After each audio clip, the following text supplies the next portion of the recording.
ہر انسان چاہتا ہے کہ ایسی چاہا جائے، ایسی پسند کیا جائے، لیکن کیوں؟ ایسی کیوں سے بگاڑ پیدا ہوتا ہے۔ لوگ اپنے علاوہ کسی کو پسند نہیں کرتے، اور خود پسند کی عادت بھی خود غرضی کی عادت ہے۔ انسان خود کو بھی ہمیشہ کے لیے پسند نہیں کر سکتا، بس انسان دکھی رہتا ہے۔ انسان اندر سے ٹوٹ جائے تو تعمیر حیات کی کتابیں کچھ مدد نہیں کر سکتے۔ غم کو بھی اسی طرح قبول کرو جس طرح خوشی کو کرتے ہو، دونوں ایک ہی مصنف کی لکھی ہوئی ہے۔ انسان لوگوں میں اپنی تعریف اپنی زبان سے کرنا چاہتا ہے، اور یہی اس کی بد تعریفی ہے۔ محبت میں داخل ہونے والا محبت پر بیان اور محبت پر مضمون بھول جاتا ہے، کیونکہ اس کا بیان خاموش ہو جاتا ہے اور کیفیت شروع ہو جاتی ہے۔ حالات اور وقت کی تبدیلیوں سے بدلنے والے تعلقات سے بہتر ہے کہ انسان تنہا رہے۔ ہم روپیہ اس لیے کماتے ہیں کہ زندگی گزار سکے، اور زندگی اس لیے گزارتے ہیں کہ پیسہ کما سکے۔ ہر وہ آدمی جو ضرورتوں کی وقت محبتوں کو ترک کر دیتا ہے، وہ آدمی کبھی وفادار نہیں پائے گا۔ اللہ کریم کے قرب ہو جانے کی دو ہی طریقے ہیں، ایک تو یہ ہے کہ سجدہ کرو، عبادت کرو، خدمت کرو، علم حاصل کرو، اللہ کے لیے صبر کرو، اور دوسرا یہ ہے کہ اس کے فیصلوں پر آمین کہہ دو۔ یہ آسان، بالکل سب سے آسان کام ہے۔ ابلیس خدا سے پیار کرتا تھا، اس کی عبادت کرتا تھا، لیکن اس کا حکم ماننے سے انکار کر گیا۔ اس نے تکبر کیا، کفر کیا، اس لیے کہ ایسے انسان کی اہمیت کا شعور حاصل نہیں ہوا۔ اگر کوئی شخص یہ کہے کہ ایسے مصور سے پیار ہے، لیکن اس کی بنائی ہوئی تصویروں سے پیار نہیں، تو اس شخص کو کیا کہا جائے؟ اگر کسی ناپسندیدہ شخص کو اللہ معاف کر سکتا ہے، تو اس کو آپ کیوں نہیں معاف کر سکتے؟ کوئی شخص ایسا نہیں جس کو اللہ معاف نہیں کر سکتا۔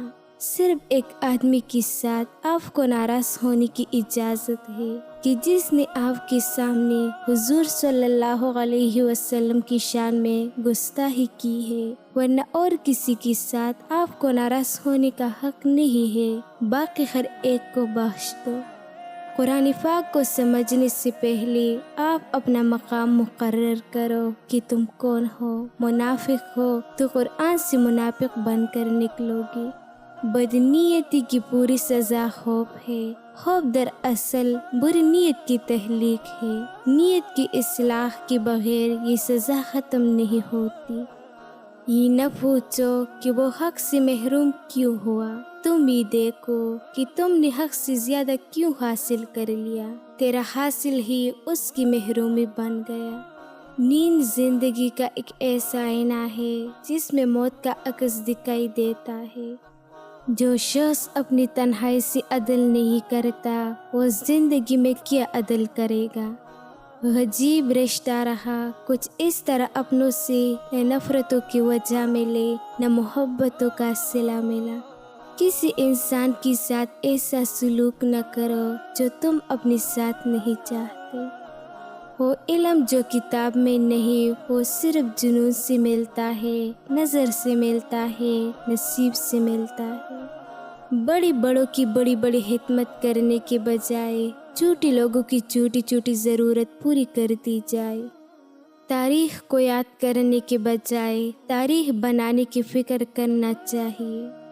کسی انسان کو کم ضرب ہونے کے لیے اتنا ہی کافی ہے کہ وہ اپنی زبان سے اپنی تعریف کرنے پر مجبور ہو۔ اچھی الفاظ پر کچھ حرج نہیں ہوتا، لیکن اچھے الفاظ سے بہت کچھ حاصل ہوتا ہے۔ ذکر کا ایک درجہ ہے فکر، ذکر کی بعد ایک مقام آتا ہے جسے فکر کا مقام کہتے ہیں۔ ذکر کا معنی اللہ کو پکارنا ہے، اور فکر ہے اللہ کو سوچنا۔ اب اس کے بارے میں سوچو، اس کی کائنات کے بارے میں سوچو، اپنے ہونے کے بارے میں سوچو، اپنے نہ ہونے کے بارے میں سوچو۔ اپنے خیالات کے اندر اللہ کا تذکرہ، اللہ کا ذکر، اللہ والوں کا ذکر، اللہ کی یادیں، اللہ والوں کی یادیں رکھو تو فکر کا مقام پیدا ہو جائے گا۔ عظیم آدمی ہونے کے لیے چھوٹی خواہش نہ رکھنا، اور یہ چھوٹی خواہش پیسہ ہے۔ دعا یہ مانگنی چاہیے کہ اتنا کرم نہ ہو کہ ہم اس کی یاد سے غافل ہو جائے، اور اتنا ستم نہ ہو کہ ہم اس کی رحمت سے مایوس ہو جائے۔ اپنی گھر کو پرسکون بنانے کے لیے سب کوشش کرتے ہیں، لیکن سارے گھر پرسکون نہیں ہوتے۔ محنت ہوتی ہے لیکن سکون نہیں ملتا۔ سکون یا اطمینان محنت کا نتیجہ نہیں، یہ نصیب کی عطا ہے۔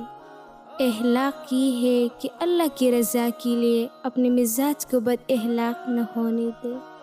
ممکن ہے کہ تمہارے بہت سارے محنت ضائع ہو جائے، لیکن یہ نہیں ہو سکتا کہ بغیر محنت کے آپ کو ملنا شروع ہو جائے۔ جب موت سے پہلے موت کا مقام سمجھ میں آ جائے تو موت کی بات ملنے والے انعام موت سے پہلے ملنی شروع ہو جاتی ہے۔ دنیا کے اندر سب سے بڑا انصاف یہ ہے کہ دنیا گناہ کی متلاشی کے لیے گناہ دیتی ہے اور فضل کی متلاشی کو فضل دیتی ہے۔ توجہ کا مرکز بننے کے لیے ضروری نہیں کہ خود مرکز میں کھڑا ہو جائے۔ کسی رشتے کو کتنی بھی محبت کے ساتھ باندھا جائے، لیکن اگر عزت اور لحاظ چلا جائے تو محبت بھی چلی جاتی ہے۔ خوبصورتی ایک نعمت ہے، لیکن سب سے خوبصورت آپ کی زبان ہے۔ چاہے تو دل جیت لے، چاہے تو دل توڑ دے۔ زیادہ بولنے والا انسان مجبور ہوتا ہے کہ وہ سچ اور جھوٹ کو ملا کر بولے۔ انسان اپنی حالت کو بہتر بنانے کے لیے جب پریشان ہوتا ہے تو حالت بہتر بنانے کی صلاحیت سلب ہو جاتی ہے۔ بڑی منزلوں کے مسافر چھوٹی جگہوں میں نہیں پڑتے۔ اپنی ہستی سے زیادہ اپنا نام نہ پھیلاؤ، نہیں تو پریشان ہو جاؤ گی۔ جو انسان اپنی وفا کا ذکر کر رہا ہوتا ہے وہ اصل میں دوسروں کی بے وفائی کا ذکر کر رہا ہوتا ہے۔ اللہ جیسی سزا دینا چاہے اس سے توبہ کی توفیق چھین لیتا ہے۔ اگر اولاد آپ کی حلال کمائی کو گناہ کے کام پر خرچ کرے تو آپ بھی گناہ میں برابر کی شریک ہوں گی۔ جب تک انسان کا رویہ درست نہ ہو، ایسی محنت کا اجر نہیں ملتا۔ تسلیم کی بات تحقیق گمراہ کر دیتی ہے۔